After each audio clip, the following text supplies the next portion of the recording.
money that they're spending now. Street rod people can spend as low as $2,000 or $3,000 up to $50,000. I found the style and appearance of the SVX stunning. Indeed, during the test, the car earned more than its fair share of admiring looks.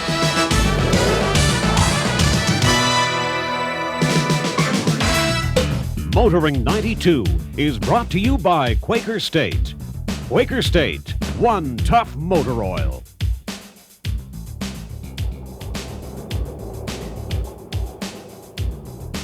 Fishing boats and lobster traps. In case you haven't already guessed, we are in the Maritimes. In fact, we're on an island the locals like to call the most beautiful in the world. We're on Prince Edward Island. And you know, the summer of '91 began like most summers here. The potatoes were planted, the hay was being cut, and the lobster were being caught. But then they arrived.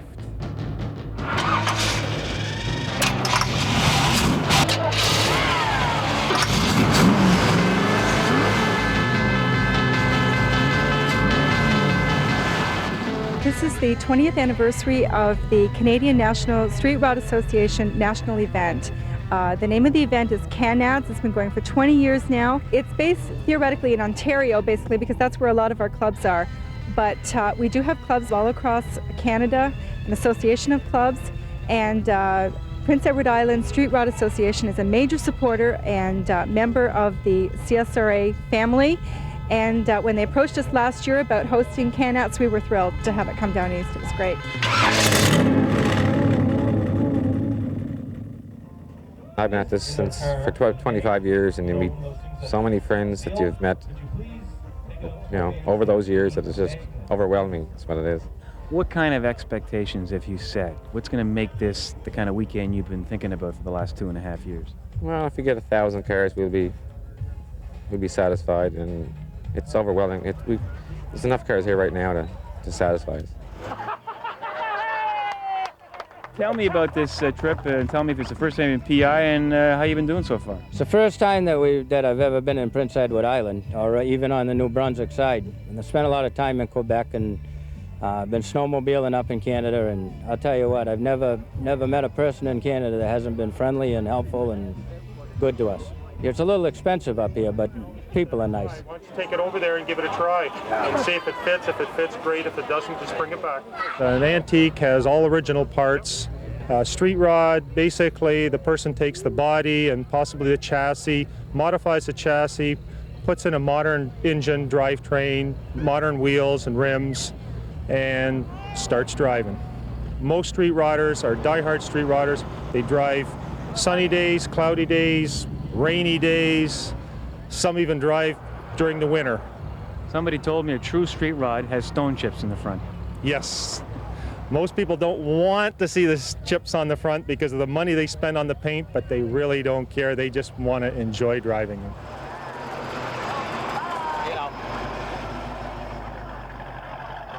This is the 20th anniversary, and to have it here on the island, just what does it mean to this club? Oh, it means a lot of hard work, and means a lot. If we pull this one off, I think any more glory than that, I don't know where you'd look for it.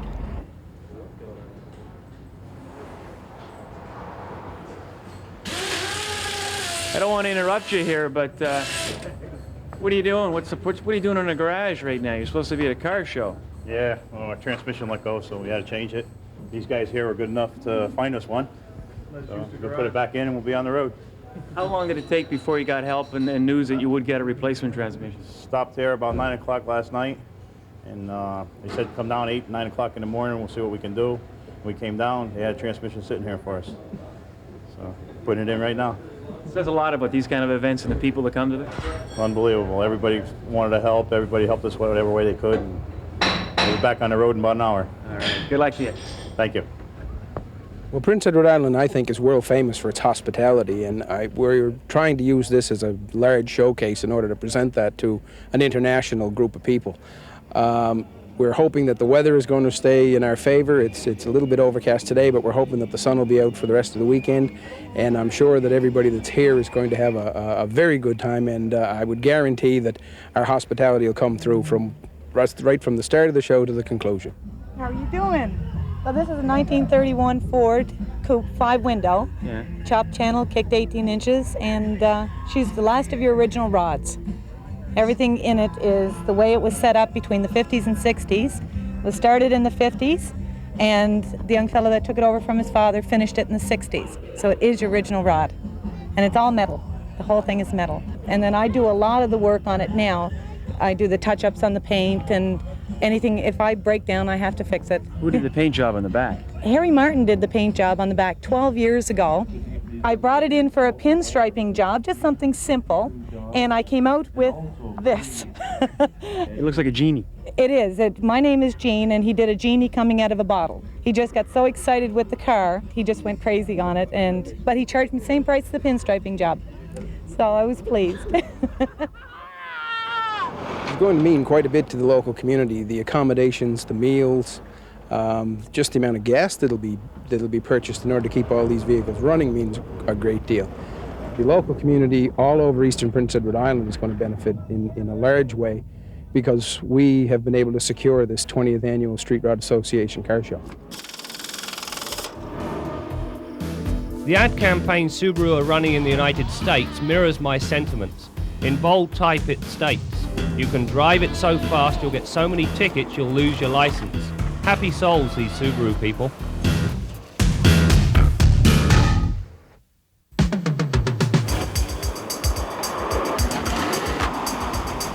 Test Drive with Graham Fletcher. You're looking at the Okanagan Lake, the home of the very elusive Ogopogo. The reason we're here is to test this vehicle. This is the 1992 Subaru SVX. Now, where better in Canada than to truly test a sports car than the switchbacks of BC? I found the style and appearance of the SVX stunning. Indeed, during the test, the car earned more than its fair share of admiring looks. The new window within a window concept adds to the overall effect and continues Subaru's love of the unorthodox, something they're rapidly becoming synonymous with. The problem with this window is that the frame and black trim are a constant distraction because it is always within your peripheral vision. Power for the SVX is supplied by a totally new 3.3-litre quad-cam 24-valve flat-six boxer engine. This engine gives your right foot access to 230 horsepower and 224 pounds-feet of torque. As you might expect, this sort of power yields a rapid response and 0 to 100k times of 7.5 seconds. From the transmission, power is relayed to the wheels via a sophisticated full-time four-wheel drive system complete with a limited slip rear diff. On dry pavement, the power split is 60% to the front wheels and 40% to the rear. Under any other circumstances, the split is determined by need and which set of wheels can best utilize the power. To complement the operation of the transmission and all-wheel drive systems, Subaru have interfaced both with the anti-lock brake system. This maximizes traction under all conditions, whether accelerating or braking. Now that's the theory. The question is, does it work in practice? The answer is a resounding yes. We evaluated the SVX on the highways and byways of British Columbia between Vancouver and Kelowna, trading in the skid pad for a run up one of Canada's few hill climb courses. Push the SVX hard and it responds admirably. In fact, my nerve gave out long before the car reached its limit. Having motivated this mass of metal, you now have to stop it. Subaru have adopted a 4-channel, 4-wheel disc anti-lock brake system that provided short controlled stops that averaged 109 feet from 80k. Inside the SVX, you'll find all the amenities required to qualify for the luxury status. The interior is tailored in a combination of real leather and a man-made fabric that resembles suede leather. The seats offer the required level of comfort and lateral support. The driver is treated to an 8-way power seat that, when combined with a tilt and telescopic steering column, provide an ideal driving position for just about anyone. Tall people will, however, find the headroom rather limited. The radio sits behind a fold-away flap. Subaru says this is to keep prying eyes off the radio. I found it an unnecessary item that detracted from the overall dash appearance.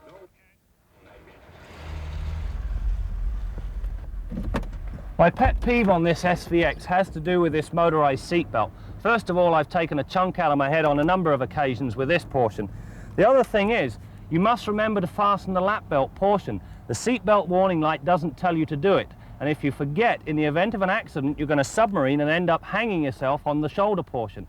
Anyway, now to the scoreboard for a rundown on the 1992 Subaru SVX. The SVX's handling characteristics are superb. The spring rates are soft enough for comfort, yet firm enough to control body roll. Even with the liquid sunshine we encountered in BC, the SVX never felt as though it was going to stray from the not-so-straight and narrow. The all-wheel drive system ensures that all 230 horses get to the pavement. This results in 0 to 100k times of a titch under 7.5 seconds.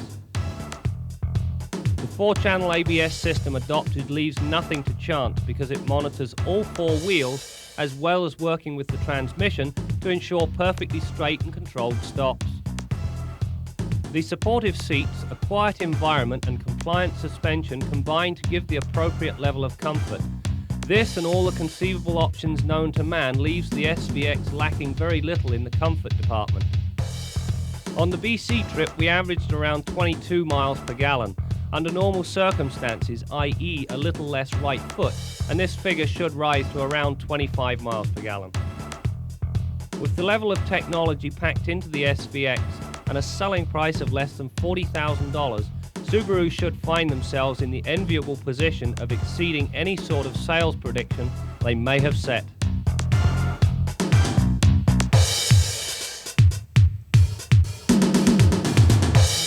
We're back at the Canadian Nationals in Montague, Prince Edward Island, and you are looking at what the style of pickup trucks used to look like in 1934. This particular pickup is a Ford pickup. Now the engine in this pickup, like a lot of street rods here, is not the original. In fact, this one is a 1987 V8 Corvette engine. And the owner tells me that the way he has this car set up, it could go as fast as any Corvette. Well, I know one man whose mouth is watering right now, and that's our resident mechanic, Bill Gardner. So let's join Bill in his shop. Now you might remember that last week we were talking about steering systems, and this week in particular we want to talk about rack and pinion steering systems, the most common steering system found on today's front-wheel drive cars. Now right off the bat we've got an exception to that connection that we made between front-wheel drive and rack and pinion steering. We've got a Chevy Chevette which is rear-wheel drive but happens to have rack and pinion steering. There are a few others, for example the Ford Aerostar van is that way as well. But most of today's cars that have rack and pinion steering are front-wheel drive. Just happens that this Chevette has a very visible system, so we're using it for our shooting today. Now we can see that the rack assembly is quite long and skinny. It's also made out of a much more fragile material. It's made of aluminum and it's quite thin. It's much lighter than that steering box we saw last week on the full-size Olds. Now when Steve turns the steering wheel, we're going to see the linkage move on this system, and there's another key difference in this system. There's a lot less linkage. Now we can see that we've got a corrugated plastic boot here, and that's protecting our inner tie rod end and the end of our rack from any road salt or splash, moisture, grit, etc. from getting into this assembly. Now where does it get this name rack and pinion? Well, this large area in here is known as the rack. There's a small pinion that's hidden a little bit behind here and turns when we revolve our steering wheel. That pinion spins around and drives the rack left and right to give us our left and right steering ability on this car. And as we mentioned, the steering gear gives us mechanical advantage over the front wheels so that we can steer the car quite easily. Now as we move across this system here, we can see that we've got some more linkage. Inside this boot is another inner tie rod end. Here's an extension of that inner tie rod end, and we can see some threads down here in a lock nut. Now we'd loosen that lock nut and spin the inner tie rod in order to set our wheel alignment and center the steering wheel and adjust the toe when we do an alignment. We've also got an outer tie rod end, very similar to that car we had last week. You can see that there's a grease fitting. It needs to be periodically lubricated, and we can check that there's enough grease in this by giving the boot a little bit of a shot with our thumb. We can see that when we press here it expands over there, so we know that there's a fair bit of grease in that joint. Now if this was sort of squashed flat and didn't respond when we pressed on it, we just felt the joint right away, we'd know that we need to add grease to that joint. We can see the upper ball joint on this car is that way. It's kind of, the boot is kind of flattened out. When I press there, I'm hard against the joint housing. So this one needs a little bit of grease added to its grease fitting. And that's an important part of maintenance on many of today's cars.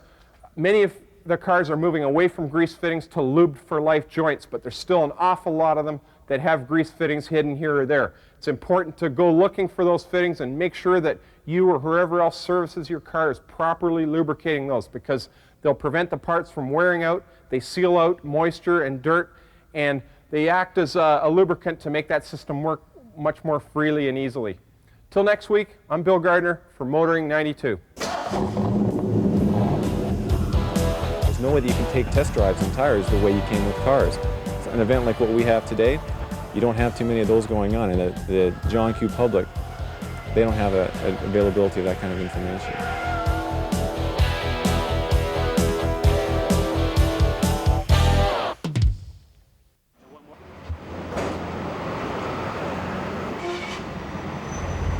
The last time they checked, the population of Montague, Prince Edward Island was 2,038. Well, this weekend, they tell me the population has grown to about 10,000. And the reason is quite simple, of course. It's the invasion of the street rods. And you know, whether you're driving a street rod or just an everyday car, sooner or later, you're going to need a new set of tires. And that can be pretty expensive. So how do you know the difference between a good and a bad tire? We're now going to join Steve Grant, who went out recently to investigate. Buying a new set of tires for your car is probably the most important purchase you'll ever make for that vehicle. But you know, when it comes to buying tires, usually all you have to go by is what your friends tell you, what you read in the newspaper, or maybe what you saw on television. Well, this week, the media has been sent back to school, thanks to Yokohama Tires. They're calling it Yoko-U, the College of Tire Knowledge. The idea being that if we learn more about tires, we'll be able to tell you more about tires. And it was almost like real school. In this case, however, the students were hell drivers, usually referred to as automotive journalists, and the curriculum was rubber. You never know enough about tires, that I'm finding. They are very much considered just black round donuts that go on cars. Everybody seems to know about how cars work. There's a lot of attention paid to that, but the tires tend to be very much a black box. It just is something you put on there. There is a lot more to it than that, and as people are finding today, it really can make a difference. So if a journalist can come away from this better able to explain the differences in tires, this has achieved something. What we've got here, starting off to your left over here, is a slalom, okay, and as a 6-pot slalom, and you continue, drive through there at an even speed, okay, and when you get to the top end, it's a right-hander coming back down into a straightaway, and we have a fast lane change, and we just circulate and back around again, okay, and we'll do that for about 5 minutes or so. I think that, you know, to my way of thinking, tires are probably the single most important component in a car. I mean, they're the devices that keep you, in contact with the road. And yeah, I think that people ought to know more about tires, and we ought to be telling them more about different tire technologies and wet weather tires, dry weather tires, all-season tires. There's lots to know. Yeah, if you look at this tire, you can see how there's very, very little void area for the water to run out. The tire is almost all rubber because it's basically a competition tire aimed at competition use. But as you can see, it also wears very quickly. These tires are probably, I don't think on the street you get 1,000 miles out of these. And you wouldn't want to drive them on the street. They'd be terrible on the street, because like I say, we have ideal conditions here. No dirt, no puddles, and so that's why the tire is working as well as it is in these conditions. You know, numbers have always played an important part in the automotive industry. I've got a 5-liter Mustang. My car has 300 horsepower. My car can go 160 kilometers an hour. Well, numbers also play an important role in tires, and for some people, that's where it gets really confusing. Now, Henry, 2 tires here. What do the numbers mean? Okay, it's actually a pretty simple thing if you break it down into its elements. There's 3 numbers that you really need to pay attention to when you're looking at the size of a tire. 205, 50, 15. 205 stands for the width of the tire expressed in millimeters. 50 stands for the height of the tire expressed as a percentage of the width. And when I say height, I mean from the bead to the top of the tread, the sidewall in effect. The 15 stands for the size of the hole, or more accurately, the size of the wheel, diameter-wise, in inches. So it would go on a 15-inch wheel. This tire would be the same thing, 185/70 R14, 185 millimeters wide, 70% as tall as it is wide, fitting on a 14-inch wheel. This is a higher profile tire, 70 versus 50, but it's the same system that works for both. Pretty simple when you break it down. And those low-profile tires are now the rage on everything from Hondas to pickup trucks. Everybody wants that aggressive boy racer kind of look, and the tires, they add to the sort of sportiness, the aggressive look of a truck or car. And a lot of companies are car companies are producing cars OE with that kind of fitment, and so the trick is afterwards you go even lower. So it's really a cosmetic kind of thing, but it sure looks good. How much difference does a tire make to your car? In day-to-day driving, zero. The one time it might make a difference is if you get into an accident avoidance situation where something unexpected happens, you don't have time to turn, or rather you don't have time to stop or turn, and you have to make a decision between those two things. There, a low-profile tire, a high-performance tire, can make a radical difference. You probably see that here today. A high-performance tire will respond to the steering faster, it will grip better in an emergency situation, but in day-to-day commuting, it really makes no difference at all.